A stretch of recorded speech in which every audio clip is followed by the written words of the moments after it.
ನಮಸ್ಕಾರ. ವರನಟನಿಗೆ ಹಾರ್ದಿಕ ನಮಸ್ಕಾರ. ಜಾತಿಯ ಮಾತು ಬಂದಾಗ ರಾಜ್ಕುಮಾರ್ ಅವರು ಒಂದು ಮಾತು ಹೇಳಿದರು. ಅವರದೇ ಮಾತಿನಲ್ಲಿ, ನಾನು ಕರ್ನಾಟಕದ ಸಕಲ ಜಾತಿಯ ಜನರು ಕೊಡುತ್ತಿರುವ ಅನ್ನವನ್ನು ತಿನ್ನುತ್ತಿರುವ ಕಲಾವಿದ. ನನಗೆ ಯಾವ ಜಾತಿ? ನಾನು ಹೇಗೆ ಒಂದು ಜಾತಿಗೆ ಸೇರಿದವನಾಗ್ತೇನೆ? ಹಾಗೆ ಭಾವಿಸುವುದೇ ಅಪರಾಧವಾಗುತ್ತದೆ ಅಂತ ಹೇಳಿದರು. ಇನ್ನೊಮ್ಮೆ ರಾಜಕಾರಣದ ಸಂದರ್ಭ ಬಂದಾಗ ಅವರ ಮಾತು ಹೀಗಿತ್ತು: ಅಭಿಮಾನಿ ದೇವರುಗಳೇ ನನ್ನನ್ನು ರಾಜನ ಸ್ಥಾನದಲ್ಲಿ ಕೂಡಿಸಿದ್ದಾರೆ ಅವರ ಹೃದಯದಲ್ಲಿ. ಇಂಥ ಪರಮ ಪದವಿ ತೊರೆದು ನಾನು ಮಂತ್ರಿಯಾಗಲೇ ಅಂತ ಕೂಡ ಕೇಳಿದವರು. ಇವತ್ತು ರಾಜ್ಕುಮಾರ್ ಅವರ ಸಹಯೋಗದ ನಮ್ಮ ಪಯಣದಲ್ಲಿ ನಮ್ಮ ಜೊತೆಗಿದ್ದಾರೆ ನಮ್ಮೆಲ್ಲರ ಅಚ್ಚುಮೆಚ್ಚಿನ ಸಂವೇದನಾಶೀಲ ನಟ, ಚಿಂತಕ ಮತ್ತು ಒಂದರ್ಥದಲ್ಲಿ ರಾಜಕಾರಣದ ಸ್ಪರ್ಶ ಕೂಡ ಇರುವಂಥ ಗೆಳೆಯ ಅನಂತ್ ನಾಗ್ ಅವರು. ನಮಸ್ಕಾರ ಅನಂತ್. ನಮಸ್ಕಾರ. ನಮ್ಮ ಈ ಕಾರ್ಯಕ್ರಮಕ್ಕೆ ಸ್ವಾಗತ. Thank you. ಅನಂತ್, ನಾವು ಉತ್ತರ ಕನ್ನಡ ಜಿಲ್ಲೆಯವರು, ನಮ್ಮ ಪ್ರೀತಿಯ ಉತ್ತರ ಕನ್ನಡ ಜಿಲ್ಲೆ. ನೀವು ಹೊನ್ನಾವರದಲ್ಲಿ ನಿಮ್ಮ ಬಾಲ್ಯವನ್ನು ಕಳೆದವರು. ಒಂದರ್ಥದಲ್ಲಿ ನಮ್ಮ ಉತ್ತರ ಕನ್ನಡ ಜಿಲ್ಲೆಗೆ ಮೈಸೂರು, ಬೆಂಗಳೂರು ಒಂದರ್ಥದಲ್ಲಿ ದೂರ.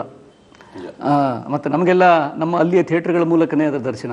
ನಿಮ್ಮ ಜ್ಯೋತಿ ಹೊನ್ನಾವರ ಟಾಕೀಸು, ಚಿತ್ತರಂಜನ್ ಕುಮಟ, ಸಮರ್ಥ ಅಂಕೋಲ, ಲಕ್ಷ್ಮೀ ಥಿಯೇಟರು ಸಿರಿಸಿದು, ಗೋಕರ್ಣದ ಜನತಾ ಥಿಯೇಟರು, ಈ ಥಿಯೇಟ್ರ್ಗಳಲ್ಲಿ ಕನ್ನಡ ಚಿತ್ರಗಳ ಮೂಲಕ ನಮ್ಮ ಮನಸ್ಸಲ್ಲಿ ಒಂದು ಕರ್ನಾಟಕ, ಒಂದು ಕನ್ನಡ, ಅದು ಬೇರೆ ರೀತಿಯಲ್ಲಿ ಬರ್ತಾ ಇತ್ತು. ಆಮೇಲೆ ನೀವು ಹೊನ್ನಾವರದಿಂದ ನೇರವಾಗಿ ನೀವು ಮುಂಬೈಗೆ ನಿಮ್ಮ ಪ್ರಯಾಣ ಹೋಯಿತು. ಆ ಕಡೆ ಆ ಕೊಂಕಣ್ ರೈಲ್ವೆ ಆಗಿರಲಿಲ್ಲ, ಆದರೆ ನೀವು ಬೇರೆ ರೀತಿಯಲ್ಲಿ ಹೋದ್ರಿ. ಆವಾಗ ದೋಣಿಗಳಲ್ಲಿ, ಸಮುದ್ರದಿಂದ ಸ್ಟೀಮರಲ್ಲಿ ಹೋಗಿದ್ರಿ. ಹೌದು. ಅಲ್ಲಿ ಹೋದಾಗ ನೀವು ಹಿಂದಿ ನಾಟಕಗಳು, ಆಮೇಲೆ ಶ್ಯಾಮ್ ಬೆನ್ಗಲ್ ಅವರ ಗರಡಿಯಲ್ಲಿ ಅಂಕುರ್, ಮಂಥನ್, ನಿಶಾಂತ್, ಭೂಮಿಕಾ, ಈ ಥರದ ಒಂದು ವ್ಯಾಪಕವಾದ ಬೇರೆ ರೀತಿಯ ಒಂದು ಸಿನಿಮಾದ ಜಗತ್ತಿನಲ್ಲಿ ಅರಳುತ್ತಾ ಇದ್ದಾಗ, ಆಗ ನಿಮಗೆ ಅಲ್ಲಿಂದ ಕನ್ನಡ ಚಿತ್ರರಂಗ ಮತ್ತು ರಾಜ್ಕುಮಾರ್ ಯಾವ ರೀತಿ ಕಾಣ್ತಾ ಇದ್ರು? ನನ್ನ ಮೊದಲನೇ ಚಿತ್ರ ಹಿಂದಿ ಅಥವಾ ಬೇರೆ ನೀವು ಹೇಳಿದರೆ ಶ್ಯಾಮ್ ಬೆನ್ಗಲ್ ಮತ್ತು ಈ ಥರ ಹಿಂದಿ ನಾಟಕಗಳಾಗಲಿ, ಅದು ಥಿಯೇಟ್ರ್ ಆಗಲಿ, ಸಿನಿಮಾಗಲಿ, ಮುಂಚೆ ನನಗೆ ನಾಟಕಗಳು ಅಲ್ಲಿ ಪಾತ್ರ ಮಾಡ್ತಿದ್ದರಿಂದ ಮೊದಲ ಕನ್ನಡ ಚಿತ್ರಕ್ಕೆ 71ನೇ ಇಸ್ವಿಯಲ್ಲಿ ಕರ್ನಾಟಕದಿಂದಲೇ ಬಂತು, ಬೆಂಗಳೂರಿನಿಂದಲೇ, ಮೈಸೂರಲ್ಲಿ ಚಿತ್ರೀಕರಣ ಆಗಿ. ಆಗ ನನಗೆ ಈ ಕರ್ನಾಟಕದ ಸಿನಿಮಾ ಪ್ರಪಂಚದ ಸ್ವಲ್ಪ ಪರಿಚಯವಾಗೋಕ್ಕೆ ಶುರುವಾಯಿತು. ಯಾಕಂದರೆ ಇಲ್ಲಿ ಆವಾಗ ಪರಿಸ್ಥಿತಿ ಹೇಗಿತ್ತಂದರೆ ರಾಜ್ಕುಮಾರ್ ಅವರೇ ಹೆಚ್ಚಾಗಿ ಮೆರೀತಿದ್ರು ಎಲ್ಲ ಸಿನಿಮಾಗಳಲ್ಲಿ. ಅದು ನಾನು ಗಮನಿಸಿದ್ದೆ. ಮತ್ತು ಅವರೇ ಇಂಡಸ್ಟ್ರಿ ಆಗಿದ್ರು. ಇದು ಆಲ್ಮೋಸ್ಟ್ ಹೇಳ್ತಾರಲ್ಲ, ಆಗ ಒನ್ ಮ್ಯಾನ್ ಇಂಡಸ್ಟ್ರಿ ಥರ ಆಗಿಬಿಟ್ಟಿದ್ರು. ಸೊ ಮೊದಲು ಎಲ್ಲ ಪ್ರಶ್ನೆ, ಯಾರು ಪತ್ರಕರ್ತರು, ಆಗ ಟಿ ವಿಯೂ ಇರಲಿಲ್ವಲ್ಲ, ಪತ್ರಕರ್ತರು ಯಾರೇ ಆಗಲಿ ಮೊದಲು ಪ್ರಶ್ನೆ ಕೇಳಿ ಬಂದ ಕೂಡಲೇ ನಿಮ್ಮ ರಾಜ್ಕುಮಾರ್ ಬಗ್ಗೆ ಏನು ಹೇಳ್ತೀರಿ? ಅದಕ್ಕೆ ಉತ್ತರ ಅಂದರೆ ಪ್ರಾಮಾಣಿಕ ಉತ್ತರ ಕೊಡೋದು, ಅಥವಾ ಅವ್ರು ಏನು ಉತ್ತರ ಬಯಸ್ತಾರೆ ಅದನ್ನು ಆ ಉತ್ತರವನ್ನು ಕೊಡೋದು ಅನ್ನೋದೊಂದು ಸ್ವಲ್ಪ ಗೊಂದಲವಾಗ್ತಿತ್ತು. ಅಂಥ ಹಾಗಿತ್ತು ಹಾಗೆ ಪರಿಸ್ಥಿತಿ. ಆಗ ನೀವು ಬಂದಿದ್ದ ಸಂಕಲ್ಪ ಚಿತ್ರ, ಅದರ ನಂತರ ಹಂಸಗೀತೆ, ಹೀಗೆ ಅನುರೂಪ, ಆಮೇಲೆ ಹೀಗೆ ಅದು ಆ ಕಲಾತ್ಮಕ ಚಿತ್ರಗಳಾಗಿದ್ದರಿಂದ ಹೆಚ್ಚು ಅಲ್ಲಿ ಈಗ ವ್ಯಾಪಾರಿ ಚಿತ್ರದ ಚರ್ಚೆ ಆಗ್ತಿರ್ಲಿಲ್ಲ. ಆದರೂ ಪರೋಕ್ಷವಾಗಿ ಎಲ್ಲರೂ ರಾಜ್ಕುಮಾರ್ ಅವರ ಬಗ್ಗೆ ಮಾತಾಡೋರು, ಎಲ್ಲರಿಗೂ ಮನಸ್ಸಿನಲ್ಲಿ ಇರ್ತಿತ್ತು. ಸೊ ಈ ಹೊಸ ಥರದ ಈ ಚಿತ್ರಗಳು, ಈ ವ್ಯಾಪಾರಿ ಚಿತ್ರಗಳು ಅನ್ನೋದು, ಈ ಕಲಾತ್ಮಕ ಚಿತ್ರಗಳು, ವ್ಯಾಪಾರ ಅನ್ನೋ ಒಂದು ಡಿವಿಷನ್ ಬಂದಿತ್ತು. ಅದು ನಾನು ಈ ಸೋಕಾಲ್ಡ್ ವ್ಯಾಪಾರಿ ಚಿತ್ರಗಳನ್ನು ಮಾಡೋಕ್ಕೆ ಮಾಡಿದ ನಂತರವೇ, ಉದಾಹರಣೆಗೆ ಮೊದಲ ದೇವರ ಕಣ್ಣು ಅನ್ನೋದೊಂದು ಚಿತ್ರ, ಅದರ ನಂತರ ಬಯಲುದಾರಿ, ಆಗ ನನಗೆ ಹೆಚ್ಚು ರಾಜ್ಕುಮಾರ್ ಅವ್ರ ಬಗ್ಗೆ ಗೊತ್ತಾಗೋಕ್ಕೆ ಶುರುವಾಯಿತು. ಆವಾಗ ನಿಮಗೆ ಅಂದರೆ ಒಂದು ಸ್ಟಾರ್ ಡಾಮಿನೆಂಟ್ ಇಂಡಸ್ಟ್ರಿ ಆಗಿರುವಂಥ ಕನ್ನಡದಲ್ಲಿ ಬರಬೇಕಾದ್ರೆ ಅದೇನೋ ಒಂದು ರೀತಿ ಒಂದು ಭಂಡ ಧೈರ್ಯ ಬೇಕು. ಆಗ ಅಂದರೆ ಒಂದು ರೀತಿ ಅಂದರೆ ಅಲ್ಲಿ ರಾಜ್ಕುಮಾರ್ ಬಿಟ್ಟರೆ ಬಹುಶಃ ಅವತ್ತು ಯಾರೂ ಇರಲಿಲ್ಲ. ಶ್ರೀನಾಥ್ ಅಷ್ಟೇ ಬರ್ತಾಯಿದ್ರು, ವಿಷ್ಣುವರ್ಧನ್ ಕೆಲವು ಚಿತ್ರಗಳನ್ನು ಮಾಡಿದ್ರು. ಸೊ ನಿಮಗದು ದೊಡ್ಡ ಡಿಸಿಷನ್ ಆಗಿತ್ತು ಆವಾಗ, ಕನ್ನಡ ಚಿತ್ರೋದ್ಯಮಕ್ಕೆ ಒಂದು ಮೇನ್ ಸ್ಟ್ರೀಮ್ ಹೀರೋ ಆಗಿ ಹೋಗುವಂಥ ಡಿಸಿಷನ್ನು ನಿಮ್ಮ ಪಾಲಿಗೆ ಕಷ್ಟದ್ದಾಗಿತ್ತಾ, ಹೇಗಿತ್ತು ಅದು? ಇಲ್ಲ, ಯಾಕಂದರೆ ಆ ನಿಟ್ಟಿನಲ್ಲಿ ನಾನು ಯೋಚನೆ ಮಾಡಲಿಲ್ಲ. ನಾನೊಬ್ಬ ನಟ, ಅವರು ಆಗಲೇ ಕೀರ್ತಿಯ ಉತ್ತುಂಗವನ್ನು ಬರೆದಿದ್ರು.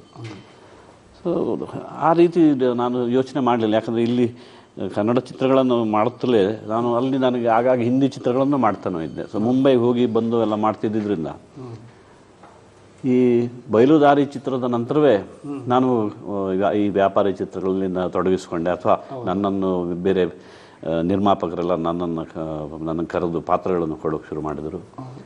ಆ ಸಂದರ್ಭದಲ್ಲಿ ನಾನು ಚಾಮುಂಡೇಶ್ವರಿ ಸ್ಟುಡಿಯೋ, ಕಂಠೀರವ ಅಂತ ಕಡೆ ಒಂದೊಂದೆರಡು ಸಲ ರಾಜ್ಕುಮಾರ್ ಅವ್ರನ್ನ ಭೇಟಿಯೂ ಮಾಡಿದೆ. ಆ ಥರ ಒಂದು ಅಂದರೆ ಅವ್ರ ಬಗ್ಗೆ ಒಂದು ವಿಶೇಷವಾದ ಗೌರವ, ಒಂದು ಥರದ ಅಂತಾರಲ್ಲ ಆ ಥರ ಇತ್ತು. ಅವರು ಮಾತಾಡೋದೇ ಕೂಡ ಸ್ವಲ್ಪ ಅಳುಕಿನಿಂದಲೇ ಅವ್ರ ಹತ್ರ ಮಾತುಗಳನ್ನು ಆಡೋದು ಎಲ್ಲ ಇತ್ತು. ಅದರ ನಂತರ ನಾನು ನಟಿಸಿದ ಒಂದು ಬಯಲುದಾರಿ ನಂತರ ನಾನಿನ್ನ ಬಿಡಲಾರಿ ಚಿತ್ರ ಅತಿ ಯಶಸ್ವಿ ಆದ ನಂತರ ಒಂದು ಬೇರೆ ನಿರ್ಮಾಪಕರು ನನ್ನನ್ನು ಕಾಸ್ಟ್ ಮಾಡೋದು ಶುರು ಮಾಡಿದ್ರು. ಆದರೂ ಎಲ್ಲೂ ಆ ಸೆನ್ಸ್ ಆಫ್ ಕಾಂಪಿಟೇಷನ್ ಆಗಲಿ ಅಥವಾ ನನಗೆ ಬರಲಿಲ್ಲ, ಅಥವಾ it was not there at all. ಆ ಥರದ ಅಟ್ ದಿ ಸೇಮ್ ಟೈಮ್ ಅವರು ನನಗಿಂತ ಅನ್ನಿಸ್ತು ಅವರು ಆಮೇಲೆ ನಾನು ಪತ್ರಕರ್ತರು ಅಥವಾ ಕೇಳಿದರೆ ಉತ್ತರ ಕೊಡೋಕ್ಕೆ ಪ್ರಾರಂಭಿಸಿದೆ. ನಾನು ಅವರನ್ನು ಯಾವತ್ತೂ ನಾನು ಕಂಡ ಹಾಗೆ ಅವರನ್ನು ಮುಂದಿನ ದೋಣಿ ಅಂತಾನೂ ಕರೆದೆ. ಯಾಕಂದರೆ ಸಮುದ್ರಕ್ಕೆ ಹೋಗಬೇಕಾದ್ರೆ ಒಂದು ದೋಣಿ ಮುಂದೆ ಇದ್ರೇ ಇತರ ದೋಣಿಗಳಿಗೆ ಧೈರ್ಯ. ಯಾಕಂದ್ರೆ ನಾವು ಕಡಲು ಸೀಮೆಯಲ್ಲಿ ಬೆಳೆದವರು, ಕಡಲು ತೀರದಲ್ಲಿ ನಮಗೆ ಇದು ಉಪಮೆ ಬರೋದೇ ಸಮುದ್ರದ್ದು, ದೋಣಿದು, ಹಡಗಿಂದು. ಸೊ ನಾನು ಆ ನಿದರ್ಶನವನ್ನೇ ಕೊಟ್ಟೆ. ಅವರು ಮುಂದಿನ ದೋಣಿ ಅವರು ಇದ್ದಿದ್ದರಿಂದ ನಮ್ಮ ದಾರಿ ಸುಗಮವಾಯಿತು. ಅದು ನಿಜಕ್ಕೂ ಹೌದು. ಅವರ ಒಂದು 20-30 ವರ್ಷದ ಸಾಧನೆ ಏನಿತ್ತು, ಆದ್ದರಿಂದ ಅದರ ಮೇಲೆ ಕನ್ನಡ ಇಂಡಸ್ಟ್ರಿ ನಿಂತಿದ್ದು, ಅಲ್ಲಿ ನನ್ನಂಥವನಿಗೂ ಕೂಡ ಆಸ್ಪದ ಸಿಕ್ಕಿದ್ದು. ಸೊ ಅವರನ್ನು ಮುಂದೆ ಇದ್ದಾರೆ. ಅವರು ಇಡೀ ಜೀವಮಾನವನ್ನೇ ಇದಕ್ಕೆ ಮುಡಿಪಾಗಿಟ್ಟು ಅದರ ಮೇಲು ತಗ್ಗುಗಳು ಏನೇ ಇದ್ದರೂ ಕೂಡ, ಏರುಪೇರುಗಳು ಎಷ್ಟೇ ಇದ್ದರೂ ಇದನ್ನೇ ನಂಬಿಕೊಂಡು ವೃತ್ತಿ ಕಲಾವಿದರಾಗಿದ್ದನ್ನು ಕಂಡು ನಾನು ಭಂಡತನದಿಂದ ನಾನು ಬಾಂಬೆಯಲ್ಲಿ ಒಂದು ಬ್ಯಾಂಕಲ್ಲಿ ಕೆಲಸಕ್ಕಿದೆ, ಅದನ್ನು ಬಿಟ್ಟು ಪೂರ್ತಿಯಾಗಿ ಚಲನಚಿತ್ರರಂಗಕ್ಕೆ ಬಂದೆ. ನಮ್ಮ ಜವೇದ್ ಅಖ್ತರ್ ಒಂದು ಕಡೆ ಹೇಳ್ತಾರೆ, ಭಾರತ ದೇಶದಲ್ಲಿ ಸಿನಿಮಾ ಒಂದು ಧರ್ಮ ಅಂತ. ಅಂದರೆ ಅದೇ ರಿಲಿಜನ್. ನಾವು ಜನ ಬೇರೆ ಯಾವ ಧರ್ಮ ಗಿರ್ಮ ಎಲ್ಲ ಇಲ್ಲ, ಸಿನಿಮಾದಿಂದಲೇ ಜನ ತಮ್ಮ ಜೀವನದ ಕೆಲವು ಅಂದರೆ ಆ ಅರ್ಥದಲ್ಲಿ ಈಗ ಧರ್ಮವನ್ನು ಕೆಡಿಸಿದ್ದಾರೆ ತುಂಬ ಅಂತ. ಹೌದು. ಸೊ ಯಾಕಂದರೆ ಈಗ ನಮ್ಮ ಇಂಡಿಯನ್ ಒಂದು ಮಿಡ್ಲ್ ಕ್ಲಾಸಲ್ಲಿ ಅಣ್ಣ ಆದವನು ತಂಗಿ ಮದುವೆ ಆದ ಹೊರತು ತಾನು ಮದುವೆ ಆಗಬಾರ್ದು ಅನ್ನೋದು, ಅಥವಾ ಹೆಂಡತಿ ಹೆರಿಗೆ ಆಗುವಾಗ ಆಸ್ಪತ್ರೆ ಹೊರಗಡೆಗೆ ಶತಪಥ ಹಾಕಿ ಬೆವರ್ತಾ ಓಡಾಡಬೇಕು ಅನ್ನುವಂಥದ್ದು, ಇವನ್ನೆಲ್ಲ ಯಾವ ಕುರಾನು ಅಥವಾ ಭಗವದ್ಗೀತೆ ಓದಿ ಕಲ್ತಿಲ್ಲ, ನಾವು ರಾಜ್ಕುಮಾರ್ ಚಿತ್ರಗಳಿಂದ ಕಲ್ತಿದ್ದೇವೆ ಅಂತ. ಅಂದರೆ ಆ ರೀತಿ ಮಧ್ಯಮ ವರ್ಗದ ಮೌಲ್ಯಗಳನ್ನು ಒಂದು ರೀತಿಯಲ್ಲಿ ಕಾಪಿಟ್ಟುಕೊಂಡು ಬಂದಂಥ ಒಬ್ಬ ಕಲ್ಚರಲ್ ಹೀರೋ ಕೂಡ ಅಂತ ಅವರನ್ನು ನಾವು ನೋಡ್ಬೋದಾಗಿದೆ. ಈ ಕಾಂಟೆಕ್ಸ್ಟಲ್ಲಿ ಅಂದರೆ ಅವರನ್ನು ನೋಡಿದಾಗ ಈ ರೀತಿ ಮೌಲ್ಯಗಳ ಒಬ್ಬ ಹರಿಕಾರನಾಗಿ ನಿಮ್ಮನ್ನು ಸ್ಟ್ರೈಕ್ ಮಾಡಿದಂಥ ಅಥವಾ ನಿಮ್ಮಲ್ಲಿ ಉಳಿದಂಥ ಯಾವ ಅಂಶ ಇದೆ? ಒಂದು ವಿಶೇಷವಾಗಿ ನಾನು ಅವರಲ್ಲಿ ಕಂಡಿದ್ದು ನೈಜವಾದ ಸವಿನಯ. ಅದು ನೀವು ಹೇಳಿದ ಮಧ್ಯಮ ವರ್ಗದ ಮೌಲ್ಯಗಳಿಗೆ ಮಾತ್ರವಲ್ಲ, ಇತರರಲ್ಲೂ ಕೂಡ ಮೌಲ್ಯಗಳಿವೆ. ತಂದೆ ತಾಯಂದಿರಿಗೆ, ಗುರು ಹಿರಿಯರಿಗೆ ನಮಸ್ಕಾರ ಮಾಡೋದು, ಹುಟ್ಟು ಹಬ್ಬದ ದಿವಸ ಆಗಲಿ ಅಥವಾ ಇನ್ನೊಂದು ಹಬ್ಬದ ದಿವಸ ಆಗಲಿ, ಯಾವುದೋ ಒಂದು ಸಂದರ್ಭದಲ್ಲಿ ನಮಗೆ ಕಲಿಸಿರ್ತಾರೆ ಅದನ್ನು. ಇದು ಎಲ್ಲ ಅದು ಮಧ್ಯಮ ವರ್ಗಕ್ಕೆ ಮಾತ್ರ ಸೀಮಿತವಲ್ಲ. ಅಂಥದ್ರಲ್ಲಿ ಮುಂಬೈ ಅಥವಾ ಬೆಂಗಳೂರು ಅಂತ ಪಟ್ಟಣಗಳಲ್ಲಿ ಹಿರಿಯರಿಗೆ ನಮಸ್ಕಾರ ಮಾಡೋದು ಅಂದರೆ ಒಂಥರ ಅವಹೇಳನ ಮಾಡ್ತಿದ್ರು. ಬರಹಗಳಲ್ಲೂ ಬರ್ತಿತ್ತು. ನಾನು ಇನ್ನೊಬ್ಬರಿಗೆ ನೀವು ನನಗೆ ಅಂತ ನಮಸ್ಕಾರ ಮಾಡಿದರೆ ನಮಗೆ ನಮಸ್ಕಾರ ಮಾಡೋ ಪರಿಸ್ಥಿತಿ ಬರ್ತಿರ್ಲಿಲ್ಲ. ಆದರೂ ನಮಸ್ಕಾರ ಮಾಡೋದಂದ್ರೆ ಅದನ್ನು ಬಹಳ ಕೇವಲವಾಗಿ ಕಾಣ್ತಿರುವಂಥ ಒಂದು ಸಂದರ್ಭದಲ್ಲಿ ಅದ್ರ ಬಗ್ಗೆ ವಾರಪತ್ರಿಕೆಗಳಲ್ಲಿ ಕಮೆಂಟ್ಸ್ ಮಾಡಿ, ಅಂದರೆ ಸಪೋಸ್ ನಾನು ಯಾರೋ ಹಿರಿಯರಿಗೆ ನಮಸ್ಕಾರ ಮಾಡೋದು, ಅದ್ರ ಬಗ್ಗೆ ಅವನಿಗೆ ಡೈವ್ ಹೊಡೆದು ಅವನಿಗೆ ಕಾಲಿಗೆ ಬಿದ್ದ, ಹಿಂಗೆಲ್ಲ ಬರೆಯೋ ಕಾಲದಲ್ಲೂ ಕೂಡ ಅವರು ಯಾರಾದರೂ ಅವರು ಬಹಳ ಗೌರವದಿಂದ ಕಾಣುವ ವ್ಯಕ್ತಿ ಬಂದರೆ ರಾಜ್ಕುಮಾರ್ ಅವರು ಬಾಗಿ ಯಾರಿದ್ದರೂ ಎಲ್ಲರೂ ಮುಂದೆ ಹೋಗಿ ಬಾಗಿ ನಮಸ್ಕಾರ ಮಾಡೋರು. ನಮಸ್ಕಾರ ಅಂದರೆ ಈ ಸಿನಿಮಾದಲ್ಲಿ ನಾವು ಎಲ್ಲ ಮಾಡ್ತೀವಲ್ಲ, ಅಥವಾ ದೇವಾನಂದ್ ಅಂತವ್ರು ಮಾಡ್ತಾರೆ, ಮಾ ಅಂತ ಹೇಳ್ಕೊಂಡು ಕಾಲಿಗೆ ಆ ಥರ ಅದಲ್ಲ. ಅವ್ರ ಮುಂದೆ ಬಾಗಿ ಅವರ ಯಾರಿಗೆ ನಮಸ್ಕಾರ ಮಾಡ್ತಿದ್ದಾರೋ ಅವ್ರ ಕಾಲುಗಳನ್ನು ಕೈಯಿಂದ ಹಿಂಗೆ ಸವರಿ ಅದನ್ನು ಕಣ್ಣಿಗೆ ಹಚ್ಕೊಂಡು ಹೀಗೆ ನಮಸ್ಕಾರ ಮಾಡ್ತಾರೆ. ನಾನು ಅನೇಕ ಸಲ ನೋಡಿದ್ದೇನೆ ಈಗ ಅವ್ರು ಮಾಡೋದನ್ನು. ಸೊ ಯಾವುದೋ ಒಂದು ಸಂದರ್ಭದಲ್ಲಿ ಅವರಿಗೆ ನಾವು ನಮಸ್ಕಾರ ಮಾಡಬೇಕು ಅಂತ ಅನ್ನಿಸಿ ನಾವು ಮಾಡೋಕೆ ಹೋದರೆ ನಾವು ಬಗ್ಗೋಕೆ ಮುಂಚೆನೇ ನಮ್ಮನ್ನು ಹಿಡ್ಕೊಂಡು ಅಪ್ಕೊಂಡ್ಬಿಡೋರು, ನಮಸ್ಕಾರ ಮಾಡೋಕೆ ಬಿಡ್ತಿರ್ಲಿಲ್ಲ. ಆ ಥರದ ವ್ಯಕ್ತಿಮತ್ವ ಅವ್ರದ್ದಾಗಿತ್ತು. ಆಮೇಲೆ ಸಹನಟರಿಗೆ ಅವರು ತುಂಬ ಸೌಹಾರ್ದದಿಂದ, ಅಂದರೆ ಎಲ್ಲರೂ ಮಾಡುವಂಥದ್ದೇ ಅದು. ತಾವು ಕೂಡ ಯಾವುದೋ ಹೊಸ ನಟ ಬಂದರೆ ಅವರಿಗೆ ಧೈರ್ಯ ತುಂಬ್ತೀರಿ. ಆದರೂ ರಾಜ್ಕುಮಾರ್ ಸಹನಟರಿಗೆ, ಹೊಸಬರಿಗೆ, ಟೀಮ್ ಎಲ್ಲರಿಗೂ ತುಂಬ ಸ್ಫೂರ್ತಿಯನ್ನು ಕೊಟ್ಟು ಅವರಿಗೆ ಧೈರ್ಯ ಕೊಟ್ಟು ಎಲ್ಲ ಮಾಡ್ತಿರೋದನ್ನು ಎಲ್ಲರೂ ಹೇಳ್ತಾರೆ. ಎಲ್ಲರೂ ಅದು ಸಹಜವಾಗಿದೆ. ಆದರೆ ಒಬ್ಬ ಹೀರೋ ಕನ್ನಡಕ್ಕೆ ಬಂದಿರೋರು ನೀವು ಆವಾಗ, ಅಂದರೆ ಇನ್ನೇವೇ ಕಾಂಪಿಟೇಷನ್ ಅಂತಲೇ ಮಾತಾಡ್ಕೊಳ್ಳೋಣ. ಆ ದೃಷ್ಟಿಯಿಂದ ನೋಡಿದಾಗಲೂ ಕೂಡ, ಆ ಕಾಂಟೆಕ್ಸ್ಟಲ್ಲಿದ್ದರೂ ಕೂಡ ನಿಮಗೆ ಏನಾದರೂ ಸೂಚನೆ, ಸಲಹೆ, ಮಾರ್ಗದರ್ಶನ ಅಂಥದ್ದೇನಾದರೂ ಕೊಟ್ಟಿದ್ದು? ಅಂದರೆ ನಾನು ಅವು ನಾನು ಬಂದಂಥ ಸಂದರ್ಭದಲ್ಲಿ ಹೆಚ್ಚು ಫಿಲ್ಮ್ಗಳನ್ನು ದೊರೆ ಭಗವಾನ್ ಅನ್ನುವ ಈ ಜೋಡಿ ನಿರ್ದೇಶಕರ ನಿರ್ದೇಶನದಲ್ಲಿ ಹೆಚ್ಚು ಫಿಲ್ಮ್ಸ್ಗಳನ್ನು ಮಾಡಿದೆ. 2 ಚಿತ್ರದಲ್ಲಿ ಅವ್ರ ಜೊತೆ ನಟಿಸಿದೆ. ಆಗ ಅವರ ಒಂದು ರೀತಿಯಲ್ಲಿ ಅವರ ಶಿಸ್ತು ನೋಡಿದ್ನಲ್ಲೇ ಎಲ್ರಿಗೂ ಇಡೀ ಯೂನಿಟ್ ಅವ್ರ ನನ್ನ ಜೊತೆಲೇ ಕೂತ್ಕೊಂಡು ಅವ್ರ ಜೊತೆಲೇ ಕೂತ್ಕೊಂಡು ಊಟ ಮಾಡೋದೇನು, ಊಟ ಆದಮೇಲೆ ಒಂದು 20 ನಿಮಿಷ ಒಬ್ಬರೇ ಎಲ್ಲಾದರೂ ಒಂದು ವಿಶ್ರಾಂತಿ ತಗೊಳ್ಳೋದು. ಆಮೇಲೆ ನಮಗೆಲ್ಲ ಅದು ನಾವು ನಾಟಕದಿಂದ ಬಂದರೂ ಕೂಡ ನಮಗೆಲ್ಲ ಅನುಭವ ಇಲ್ಲ.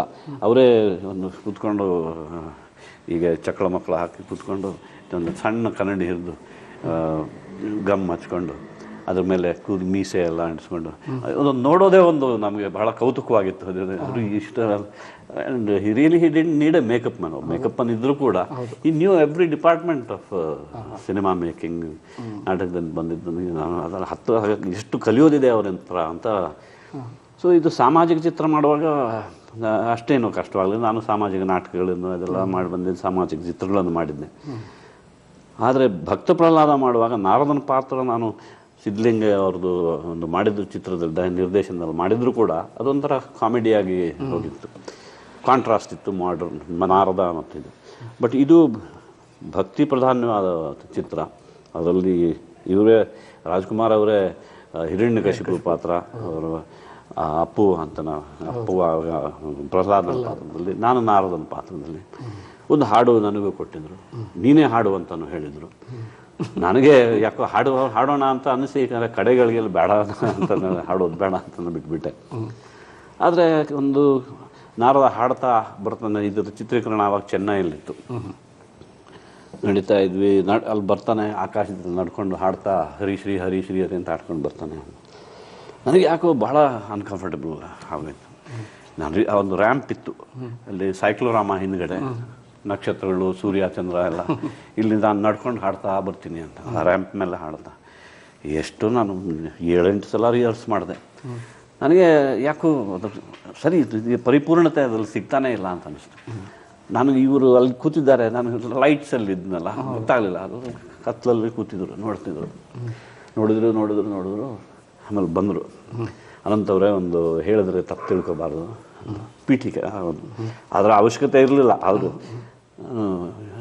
ಏನು ಸರ್, ಏನಿಲ್ಲ, ನಾನು ಕೂಡ ಈ ಪಾತ್ರವನ್ನು ಹಿಂದೆ ನಾಟಕದಲ್ಲಿ ಒಮ್ಮೆ ಮಾಡಿದಾಗ ನಮ್ಮ ಅಪ್ಪಾಜಿಯವರು ನನಗೆ ಹೀಗೆ ಮಾಡು ಅಂತ ಸಲಹೆಗಳನ್ನು ಕೊಟ್ಟಿದ್ದರು.